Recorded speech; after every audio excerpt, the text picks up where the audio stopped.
Good morning, students. This is the video I have prepared for the revision of Chapter 1, Chemical Reactions and Equations. जितना भी आपने Chapter 2 में पढ़ा है, Acids, Bases and Salts में, उसको रिवाइज करते रहिएगा.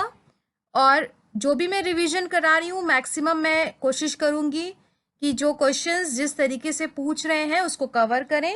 और बच्चों, again it's a humble request, आपको जो भी कंफ्यूजन है आप कमेंट बॉक्स में मेंशन करिए. मैं पूरी कोशिश करूंगी कि आपके हर क्वेरीज को मैं सॉल्व करूं. सो बच्चों, आज हम स्टार्ट करेंगे. कुछ टॉपिक्स मैंने लिए हैं, आप इसको पढ़ चुके हो. एक बार मैं इसको एक्सप्लेन कर दे रही हूँ क्योंकि ये क्वेश्चंस इंपॉर्टेंट है और ये बोर्ड में पूछ सकते हैं. First topic we are going to study is electrolysis of water. पानी का विद्युत अपघटन. डिकम्पोजिशन रिएक्शन में आपने पढ़ा था कि इलेक्ट्रोलिसिस किस तरीके से इलेक्ट्रिसिटी के इफेक्ट में वाटर जो है स्प्लिट करेगा, वाटर कैसे टूटेगा, आप इसको देखोगे. सेकेंड आप जो कवर करोगे क्वेश्चन वो है why should a magnesium ribbon be cleaned before it is burned in air. It is very important question 2 number के लिए. हवा में जलने से पहले मैग्नीशियम रिबन को क्यों साफ किया जाना चाहिए. And the third topic balance the following chemical equations. मैंने आपको बहुत बार कराया है बच्चों. आप जो भी इक्वेशंस मैं देती हूँ आप उसको सिस्टमैटिकली सॉल्व करिएगा, अपने कॉपीज में उसको लिखिएगा, फेयर कॉपीज में, और कोशिश करिएगा कि आप उसको खुद सॉल्व करो और खुद प्रैक्टिस करो. और लास्ट टॉपिक जो हम करेंगे आपको करना होगा that is construct the following molecular formula. कोशिश करिएगा कि क्रिस क्रॉस मेथड जो मैंने सिखाया है वैलेंसीज अच्छे से लिख के याद करके आप इन सारे सवालों को करिएगा. सो स्टूडेंट्स, हम सबसे पहले स्टार्ट करते हैं कि व्हाट इज इलेक्ट्रोलिसिस. ठीक है, पहले इस टर्म को आप लोग समझो कि इलेक्ट्रोलिसिस क्या होता है, फिर आगे हम पढ़ेंगे कि इलेक्ट्रोलिसिस ऑफ वाटर कैसे होगा. So electrolysis of water is the decomposition to give hydrogen and oxygen gases due to the passage of an electric current. Okay? Water molecule जो है, जब आप उसमें इलेक्ट्रिक करंट पास करेंगे तो ये स्प्लिट हो जाएगा किसमें, हाइड्रोजन गैस में और ऑक्सीजन गैस में है. अब आप यहाँ इक्वेशन देख लो, 2H2O जब इलेक्ट्रिकल एनर्जी दी जा रही है दैट मीन्स इलेक्ट्रिकल करंट, तो ये स्प्लिट हो गया H2 गैस में और ऑक्सीजन गैस में. तो इलेक्ट्रोलिसिस ऑफ वाटर के लिए आपको ये समझ होनी चाहिए कि what is electrolysis. And the second thing is that what is electrode. अभी आप आगे पढ़ोगे कि इलेक्ट्रोड क्या होता है. An electrode is a small piece of metal और other substances that is used to take an electric current. That means electrode जो होता है वो small piece होता है किसका, metal का या other substances का, जिसका क्या use होता है electric current को लेने का, to take an electric current. अब ये आप देखो यहाँ पे इलेक्ट्रोलिसिस ऑफ वाटर के लिए यहाँ पे एक डायग्राम बना है. तो बच्चों अगर इस तरह का क्वेश्चन आएगा explain electrolysis of water, it is very important. 2 number के क्वेश्चन में भी इंपॉर्टेंट है और ये लॉन्ग क्वेश्चन में भी इंपॉर्टेंट है. तो इलेक्ट्रोलिसिस आपने समझ लिया कि वाटर मॉलिक्यूल में जब हम इलेक्ट्रिक करंट पास करेंगे तो वो वाटर मॉलिक्यूल स्प्लिट होके किस में टूटेगा, ऑक्सीजन गैस में और हाइड्रोजन गैस में. तो इलेक्ट्रोलिसिस ऑफ वाटर को समझने के लिए इस डायग्राम जो आपकी बुक्स में भी दिया it is very easy, but आप एक बार इसको फिर देख लो कि किस तरीके से हम इलेक्ट्रोलिसिस ऑफ वाटर का एक्सपेरिमेंट कैरी करेंगे. You will take an transparent plastic mug. ये देखो आप, ये प्लास्टिक मग है, ट्रांसपेरेंट प्लास्टिक मग है. Drill 2 holes at the base of the mug. इस मग के बेस पे यानी नीचे की तरफ हम 2 होल्स बनाएंगे. ओके, फिर उस होल में रबर स्टॉपर लगाएंगे. देखो आप, उस होल में हमने क्या लगाया, रबर स्टॉपर लगाया. Connect the electrodes to a battery. आपने पहले पढ़ा कि जो इलेक्ट्रोड्स हैं वो क्या होते हैं, ऐसे कोई भी मेटल के टुकड़े हो सकते हैं या अदर सब्सटेंसेस के जो इलेक्ट्रिक करंट को कैरी करते हैं. तो यहाँ पे आप देखो जो इलेक्ट्रोड यूज किया गया है दैट इज ग्रेफाइट रॉड. ठीक है, ये देखो आप ध्यान से ही, जो आपको पतला ये आपको स्ट्रिप दिख रहा है, दैट इज इलेक्ट्रोड, जो कि करंट को लेने के लिए, टेक करने के लिए इसका यूज किया जाएगा। तो इस इलेक्ट्रोड से क्या कनेक्ट किया गया है, आप देखो यहाँ पे बैटरी कनेक्ट की गई है, 6 वोल्ट की बैटरी। फिर आपको क्या करना है, fill the mug with water till the electrodes are immersed in water. अब जो ये इलेक्ट्रोड आपने लिया है, कार्बन का इलेक्ट्रोड, यहाँ पे लिखा है ग्रेफाइट का रॉड। कार्बन का एलोट्रॉप्स आपने पढ़ा होगा, अपरूप, कार्बन का ही रूप है ये ग्रेफाइट, और उसकी हमने 2 इलेक्ट्रोड्स ली हैं, और उन दोनों इलेक्ट्रोड्स को हमने किससे कनेक्ट किया है, 6 वोल्ट की बैटरी से। अब इस प्लास्टिक के मग में हमने इतना पानी डाला है कि जो ये इलेक्ट्रोड्स थे दोनों, वो पूरी तरीके से डूब जाए या इमर्स्ड हो जाए। सल्फ्यूरिक एसिड, इसके बाद आपको क्या डालना है, कुछ बूंदें डाइल्यूट सल्फ्यूरिक एसिड की डालनी है। इस पूरे वाटर में आपको कुछ बूंदें किसकी डालनी है, सल्फ्यूरिक एसिड की, डाइल्यूट सल्फ्यूरिक एसिड की। क्यों डालनी है, क्योंकि जो हमारा प्योर वाटर होता है वो इलेक्ट्रिसिटी कंडक्ट नहीं कर सकता, उसके मीडियम को हमको एसिडिक बनाना बहुत ज़रूरी होता है, इसे ही एसिडुलेटेड वाटर भी बोलते हैं। थोड़ी बूंदें डाइल्यूट H2SO4 की होंगी, ताकि क्या हो, इसके थ्रू इलेक्ट्रिसिटी प्रोड्यूस हो, वो एसिड जो है वो अपने आयनों में टूट सके और इलेक्ट्रिसिटी को प्रोड्यूस कर सके। नेक्स्ट स्टेप देखो आप क्या है, take 2 test tubes filled with water and invert them over the 2 carbon electrodes. अब आप ये देखो, ये 2 टेस्ट ट्यूब्स हैं, ये पहली टेस्ट ट्यूब ये है और दूसरी टेस्ट ट्यूब ये है।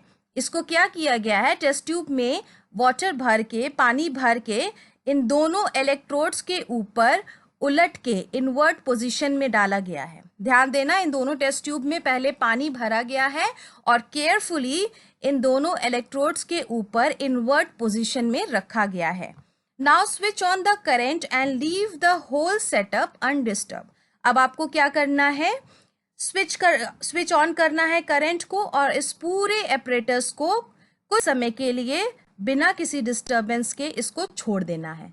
अब आप आगे देखो क्या होता है, जब आप पूरे एपरेटस को कुछ समय के लिए अनडिस्टर्ब रखोगे तो देखो आप क्या ऑब्जर्व करोगे, क्या आपने ऑब्जर्वेशन देखा, after some time you will see the formation of bubbles at both the electrodes. ध्यान से देखो, ये इलेक्ट्रोड पहला है, ये दूसरा इलेक्ट्रोड है, तो आप थोड़ी देर के बाद आप देखो कि दोनों इलेक्ट्रोड्स के पास बबल्स के फॉर्मेशन शुरू हो जाएंगे। बबल्स विल डिस्प्लेस वाटर, जो ये बबल्स का फॉर्मेशन हुआ है वो वाटर को विस्थापित कर देंगे। Once the test tubes are filled with gases, remove them carefully and test the gas by bringing a burning candle close to the gas in the test tube. In one test tube, candle will burn more. अब आप ध्यान से देखो, जब आप पूरे apparatus को undisturbed कुछ समय के लिए रखोगे तो कुछ समय के बाद बबल्स का फॉर्मेशन होगा, हर एक इलेक्ट्रोड के पास आपको दिखेगा। तो ये बबल्स ने क्या किया, वाटर को डिस्प्लेस कर दिया, जो इस टेस्ट ट्यूब के अंदर था वाटर को विस्थापित किया। अब इन गैसेस की प्रेजेंस को हमको चेक करना है। हाइड्रोजन और ऑक्सीजन दोनों गैसेस की प्रॉपर्टीज अलग होती है। अब आप ये ध्यान से देखो, ऑक्सीजन गैस कहाँ पे एक्यूमुलेट हुआ है, कौन से इलेक्ट्रोड पे, एनोड पे। ध्यान देना इस बात को, ऑक्सीजन कौन से इलेक्ट्रोड पे इकट्ठा हुआ है, एनोड पे। Anode is always positively charged electrode. और हाइड्रोजन गैस कहाँ पे इकट्ठी हुई है, कैथोड पे। Cathode is always negatively charged electrode. इसका हिंदी भी यही है, कैथोड और एनोड का। तो हाइड्रोजन गैस कौन से इलेक्ट्रोड पे इकट्ठी हुई है, कैथोड पे इकट्ठी हुई है, and cathode is negatively charged. Oxygen gas किस इलेक्ट्रोड पे इकट्ठी हुई है, एनोड पे, and anode is always positively charged. अब आप ध्यान से देखो ये चीज को कि कैथोड पे हमेशा कौन सा प्रोसेस अकर होता है, रिडक्शन यानी अपचयन। एनोड पे कौन सा प्रोसेस अकर होता है, ऑक्सीडेशन यानी कि उपचयन। ध्यान से देखो बच्चों, जो ये इलेक्ट्रिसिटी प्रोड्यूस हो रही है और इलेक्ट्रिक करंट जब हमने पास किया और वाटर मॉलिक्यूल स्प्लिट किया है, तो ये इलेक्ट्रॉन्स या आयंस के मूवमेंट के कारण हुआ है। ओके, इलेक्ट्रॉन्स या आयन मूव किए हैं तभी इलेक्ट्रिसिटी प्रोड्यूस हुई है, और वाटर जो है वो स्प्लिट हुआ है हाइड्रोजन और ऑक्सीजन में। तो हाइड्रोजन किस इलेक्ट्रोड पे इकट्ठा हुआ है? Negatively charge electrode, that is called cathode.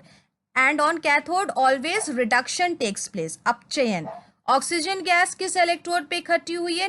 Positively charge electrode पे इकट्ठी हुई है, and where oxidation takes place, यानी उपचयन कैरी होता है। अब इन दोनों गैसेस को हमको टेस्ट करना है। अब आप ध्यान से देखो, ये क्वेश्चन आ सकता है कि why there is need of dilute sulphuric acid. कुछ बूंदें हमने पानी में डाइल्यूट सल्फ्यूरिक एसिड की डाली थी, तो इसकी क्यों जरूरत पड़ी?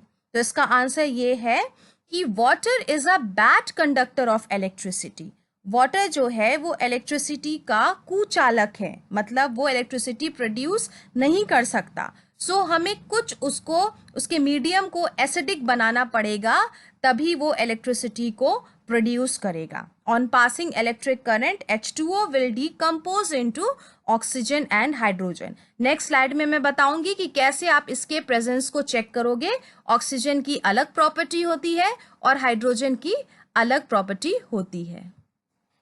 यहाँ पे बच्चों आप लोग देखो, properties of oxygen and properties of hydrogen. It is very important. आपने पढ़ा था कि वो दोनों टेस्ट ट्यूब्स जब उसमें बबल्स फॉर्मेशन हो जाएंगे, जब गैस लिबरेट होगी, तो उसको केयरफुली निकाल लेना है और बर्निंग कैंडल के पास उन दोनों गैसेस के प्रेजेंस को देखना है। अब आप ध्यान से देखो, properties of oxygen and properties of hydrogen. Combustion reactions occur much more rapidly in an atmosphere of pure oxygen. Combustion आपको पता है दहन अभिक्रिया है। आप देख लो, जब ऑर्गेनिक कंपाउंड ऑक्सीजन से रिएक्ट करता है तो क्या बनाता है? कार्बन डाइऑक्साइड और वाटर। सो शुद्ध ऑक्सीजन के वातावरण में दहन प्रतिक्रियाएं बहुत अधिक तेजी से होती हैं।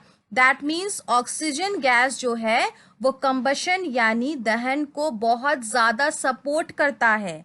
Properties of hydrogen. Hydrogen is a very combustible element, but it does not support combustion as oxygen does. Hydrogen बहुत दहनशील तत्व है, लेकिन ये दहन का समर्थन नहीं करता, क्योंकि दहन का समर्थन कौन करता है? ऑक्सीजन करता है। दैट मीन्स ऑक्सीजन जो है कंबशन यानी दहन को बहुत ज्यादा सपोर्ट करता है। हाइड्रोजन जो है वो कंबस्टिबल होता है, दहनशील तत्व होता है, लेकिन वो कंबशन यानी दहन को सपोर्ट नहीं करता। तो आपने जब कैंडल लाया, दोनों जो गैसेस इकट्ठी हुई हैं, तो जो कैंडल बहुत तेजी से जलने लगेगी, दैट मीन्स उस पर्टिकुलर टेस्ट ट्यूब में ऑक्सीजन गैस है। वाई?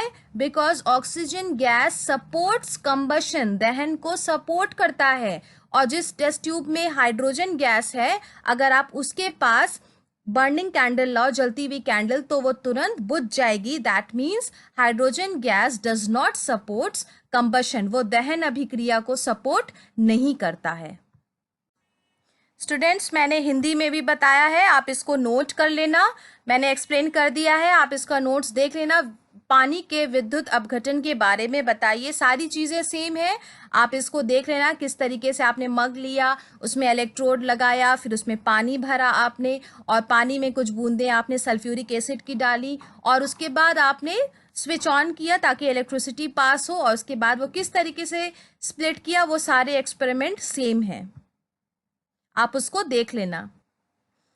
ये हिंदी में भी मैंने लिखा है, सारे नोट्स आप देख लेना। और एक्सप्लेनेशन पार्ट बच्चों सेम है, स्पष्टीकरण है, और ये सारा डायग्राम है, आप उसको ध्यान से पढ़ लेना। स्टूडेंट्स, हमारा नेक्स्ट क्वेश्चन है कि why should a magnesium ribbon be cleaned before it is burnt in air. आपको पता है कि मैग्नीशियम जो रिबन होता है, मैग्नीशियम इज अ मेटल, तो इस क्वेश्चन का मतलब है कि उसको बर्न करने के पहले उसको क्लीन करना जरूरी क्यों होता है। यहाँ पे आप सबसे पहले ये डायग्राम देखो, केमिकल रिएक्शन, ये देखो आप यहाँ पे, इट इज मैग्नीशियम रिबन जैसा है, ये जैसा रिबन होता है, और उसको जब बर्न कर रहे हैं तो आप देखो व्हाइट पाउडर फॉर्म हो रहा है, मैग्नीशियम कन्वर्ट हो रहा है किसमें? व्हाइट पाउडर में, that is magnesium oxide. So magnesium is a very reactive metal. When stored, it reacts with oxygen to form a layer of magnesium oxide on its surface. This layer of magnesium oxide is quite stable and prevents further reaction of magnesium with oxygen. The magnesium ribbon is cleaned by sandpaper for removing this layer so that the underlying metal can be exposed to air. That means कि जो ये magnesium metal की ribbon है वो बहुत ज़्यादा reactive होती है और वो तुरंत ही जो है ऑक्सीजन से कंबाइन कर लेती है, रिएक्ट कर लेती है और उसके ऊपर एक वाइट पाउडर का फॉर्मेशन होता है, दैट इज मैग्नीशियम ऑक्साइड. तो जब भी मैग्नीशियम रिबन को यूज किया जाता है तो उसको किससे क्लीन करते हैं? सैंड पेपर से क्लीन करके ही यूज करते हैं. और ये बच्चों ये क्वेश्चन बहुत इंपॉर्टेंट है गिव रीजन टाइप के क्वेश्चंस में कि क्यों मैग्नीशियम रिबन को यूज करने के पहले उसको क्लीन किया जाता है. तो आप इस कॉन्सेप्ट को ध्यान से समझो. हिंदी में भी बच्चों आप लोग देख लो, बहुत सिंपल है. हवा में जलने से पहले मैग्नीशियम रिबन को क्यों साफ किया जाना चाहिए? मैग्नीशियम एक बहुत ही प्रतिक्रियाशील धातु है. जब संग्रहित किया जाता है तो ये ऑक्सीजन के साथ प्रतिक्रिया करता है, रिएक्शन करता है ताकि इसकी सतह पर मैग्नीशियम ऑक्साइड की एक परत बन सके. मैग्नीशियम ऑक्साइड की ये परत काफी स्थिर है और ऑक्सीजन के साथ मैग्नीशियम की आगे की प्रतिक्रिया को रोकती है. इस परत को हटाने के लिए सैंड पेपर द्वारा मैग्नीशियम रिबन को साफ किया जाता है ताकि अंतर्निहित धातु को हवा में उजागर किया जा सके. सो स्टूडेंट्स हमारा लास्ट क्वेश्चन है. मैंने कुछ आपको क्वेश्चंस यहाँ पे दिए हैं, आपने अच्छे से इसको पढ़ा है, खुद करना आप लोग. Right the balanced chemical equation for the following reactions. ये सारे रिएक्शंस हैं, कुछ लैंग्वेज के फ्री फॉर्म में है, आप देख लो यहाँ पे, और कुछ मैंने रिएक्शंस ऐसे दिए हैं. इनको आप सॉल्व करिएगा, सारे स्टेप्स को ध्यान दीजिएगा. बस एक बात ध्यान देना कि reactant side should be equal to the product side, यानी अभिकारक की साइड और उत्पाद की साइड जो एटम्स के नंबर हैं वो बराबर होने चाहिए. यहाँ पे मैंने सेकेंड क्वेश्चन में भी देखो, इसमें कंस्ट्रक्ट द मॉलिक्यूलर फॉर्मूला भी दिया है. क्रिस क्रॉस मेथड से आप ये सारे फॉर्मूलाज को कंस्ट्रक्ट करोगे. Calcium phosphate, aluminium hydroxide, barium chloride, zinc carbonate, lead acetate, cuprous hydroxide, sodium hydrogen carbonate, magnesium sulphate, ferric sulphate. इन सबको आप अपने फेयर कॉपी में करना और सारे चीज़ों को आप सारे इक्वेशंस को स्टेप वाइज करने की कोशिश करना. So thank you so much students. आप सारे चीज़ों को, सारे कॉन्सेप्ट्स को ध्यान से पढ़िए और स्टेप बाय स्टेप आप इसको रिवीजन करते रहिए.